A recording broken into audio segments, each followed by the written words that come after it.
Hello, everyone. Welcome to a special audio-only podcast of the MLB.com Fantasy 411. Mike Ciano and Corey Schwartz kicking a little old-school MLB radio days kind of dealio. Let's start with at Jim Pintabone.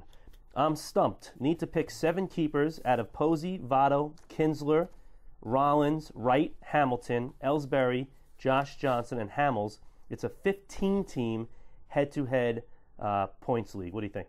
Well, it's actually not as bad as it looks because you have to drop 2. Right. I like to think of drop 2 and rather than add 7.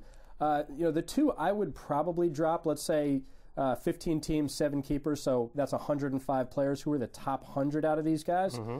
I would probably drop one of the 2 starters, most likely Cole Hamels, even though I think Hamels is a terrific pitcher and very much worth it.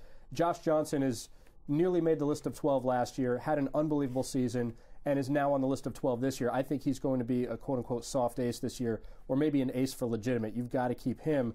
And then I would probably drop either Ellsbury or Rollins, again, not because I don't think either guy is a top 100 player, but because both of them come with injury risk.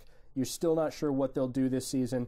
And I think even dropping either of them, you've got a decent core of speed to build around that you can grab Rollins or Ellsbury with your first pick once the draft starts again. So I think you've got 9 guys here very much worthy of keeping, but based on the rest of your group, I think Hamels and either Ellsbury or Rollins are the 2 you're dropping. Yeah, we're very close on our answers, and I think this will help Jim Pintabone a lot. I agree with you. The way I did it, and it's very similar to what you said, I said Posey, Votto, Wright, Hamilton. I put Ellsbury down as a lock.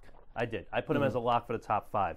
And then I said it, and when you said looking at it as 2s, I thought you were going to go exactly where I went, because then you have Hamels and Johnson as a group of pitchers, and you have Kinsler and Rollins as a group of injury-prone middle infielders. Mm-hmm. And I said to myself, you either cut a whole group, right? You either drop the pitchers or the middle infielders, or you pick 1 and 1. Mm-hmm. And I think that's what you're saying. So I agree with you. I think you pick 1 of Johnson and Hamels, Johnson, and 1 of Kinsler and Rollins, and go with Kinsler. And I think that leaves out Hamels and Rollins. And like you said, just because you don't protect a guy doesn't mean you can't get him back. Right, and that really points to the fact that you've got 9 guys who are all worth keeping. So just to wrap it up, if you can go out and make a 2-for-1 deal, package Hamels and Rollins and see if you can get Troy Tulowitzki or Hanley Ramirez.